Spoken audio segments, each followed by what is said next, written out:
Very few teams in the NFL went through as much change in the offseason as the Seattle Seahawks. You got a new quarterback in Sam Darnold. DK Metcalf's no longer here, but you did add Cooper Kupp. This is an interesting team to me. Still have plenty of needs, but you got plenty of draft picks.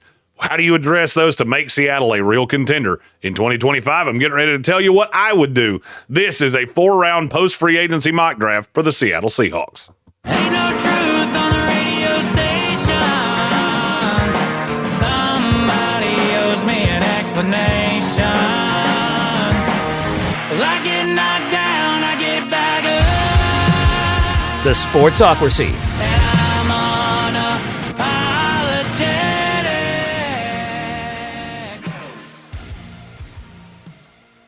No team got screwed more by pre-draft hype than the Seattle Seahawks. Armin Mimbu would have been my favorite pick here at number 18. He is not on the board, and I don't think he will be on the board when we get to Green Bay. But that would, if I was living in a perfect world, that would be the best thing that could happen for Seattle. Looking at who is on the board, let me put the draft board up here. Matthew Golden is gone. Will Johnson, Tyler Warren, Mike Green, all of the usual suspects. So I'm going to scroll down here and see who is on the board to see exactly who it is that I want to add to the Seahawks. Obviously, they need offensive line help. This is one of those times that I know Seahawk fans are not going to love what I do no matter what I do. I think you have an issue, obviously, on your offensive line. I know John Schneider doesn't add guards, but I'm curious if he would make an exception for a guy that projects to be a tackle down the line. I'm going to go Kelvin Banks Jr., the offensive tackle currently from Texas. I also think he could play guard, and I think he could be an excellent guard. In this scenario, he would slot in as the starting guard, but the reason I think Schneider might consider this is you've had injury issues out of Abram Lucas. If he were to get hurt again, Banks could kick out to tackle. I think that's ultimately where he lands, but he also could be a really good offensive tackle in the NFL. I've said his high side is as high as Jonathan Ogden because I think he's that good. We just got stuck on, he's got little arms. And the tape is really, really good. He was the left tackle of the best offensive line in college football last year. It was super obvious when he wasn't on the field. And they regressed when he wasn't on the field. So, to me, this is the best case scenario for him. He's a top 10 prospect for me. I take him right here at number 18 for the Seattle Seahawks. This team has a lot of capital. So, I got 50 and 52 right here back to back. I feel like I've already addressed guard, so I don't really have to do that. I may add another one down the line, but I don't have to do it early. Team needs for Seattle. I would like an outside wide receiver just solely because, damn, they've got a lot of slots. I also want to add an edge rusher if at all possible. Let's see who is on the board here. Jack Sawyer is still here, which is really intriguing to me. He's had a precipitous fall here in the last handful of weeks, and I'm not sure that makes a ton of sense. Who picks behind me? Okay, so that's Denver. Denver could go to receiver. So let's see what we have in terms of receivers. Oh, yeah, that's what I'm doing. I just traded one Ole Miss wide receiver. I'm going to go get another one. Tre Harris out of Ole Miss. This kid started at Southern Miss. I can't remember which. Or no. He was at Louisiana Tech. Absolute dog. Projects as a no-doubt X receiver for me. He can play on the outside. This gives me Jackson Smith and Jigba. It gives me Cooper Kupp, who's better in the slot. JSN, who's better in the slot, even though I think he's going to kick to the outside. And I still have Jake Bobo as my 4. I'm very comfortable with that with Sam Darnold. I'm going to try to add a tight end later in this scenario.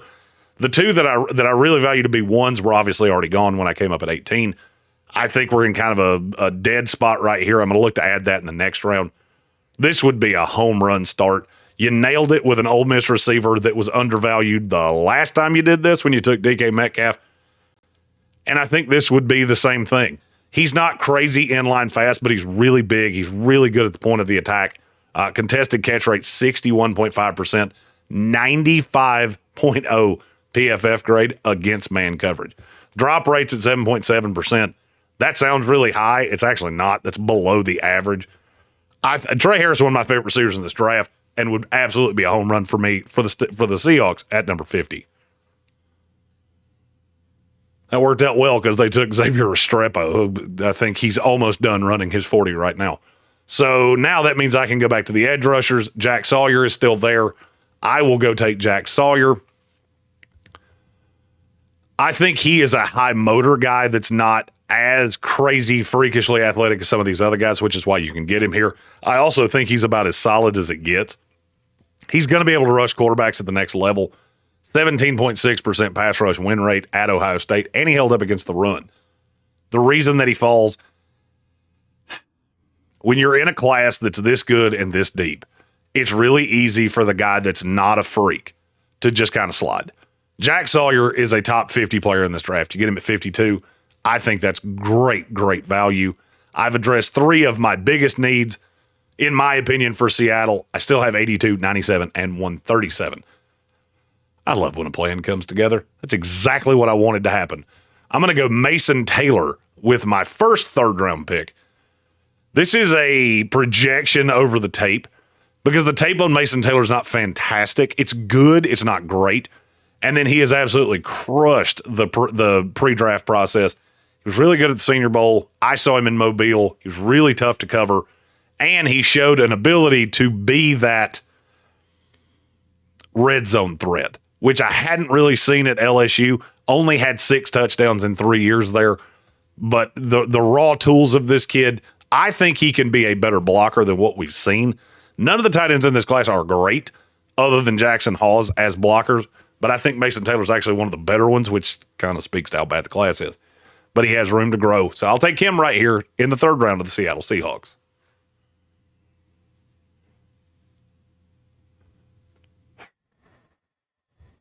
Damn, do I take 2 Texas offensive linemen?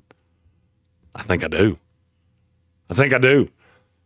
I may end up with the 2 tackles from Texas as my 2 guards because I can't resist Cameron Williams. I think he's really good value here.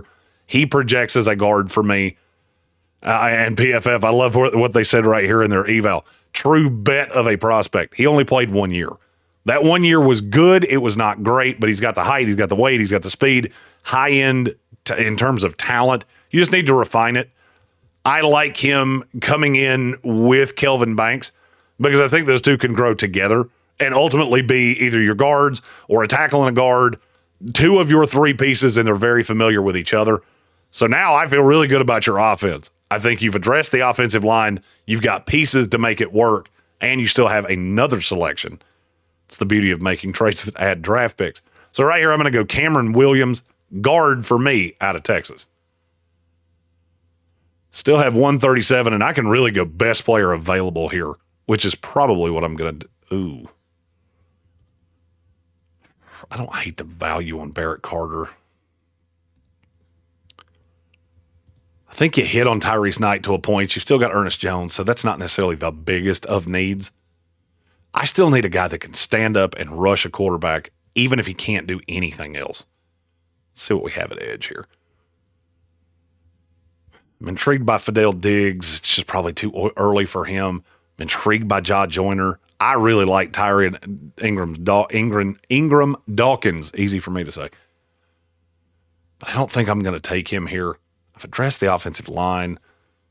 Is there a D tackle that I like here? Not particularly. I'm going to look into, I don't think it's your biggest need, but there are a lot of corners that really fit what it is that Seattle likes from corners.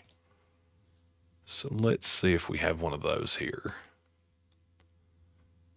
O'Donnell Fortune would be really intriguing to me. I painted myself into a little bit of a corner, and I don't love it.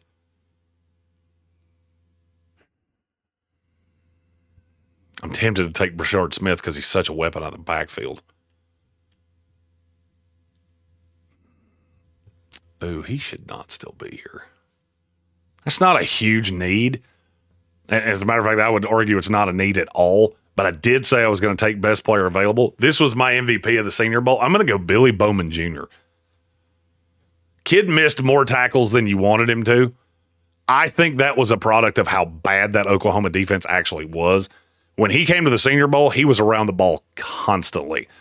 And in the beginning, I think he'd be a really nice special teams piece. He can be kind of a joker on a defense. He's undersized, but he plays really, really hard, really good in really good in coverage. And I think you could get something out of him. He should not be on the board here in round 4. I know it's not the biggest need, but I can't resist the player being on the board right there. Let's see what PFF grades me at. These are always bad, so I'm mentally prepared for it. Oh, I got an F on Tre Harris. I almost said a bad word.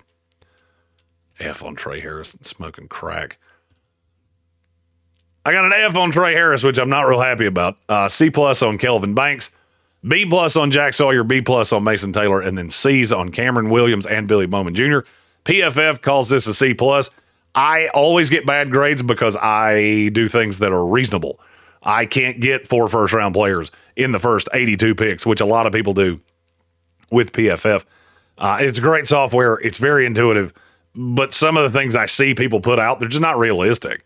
You got guys that you're taking in the 5th round, they're going to go in the 3rd.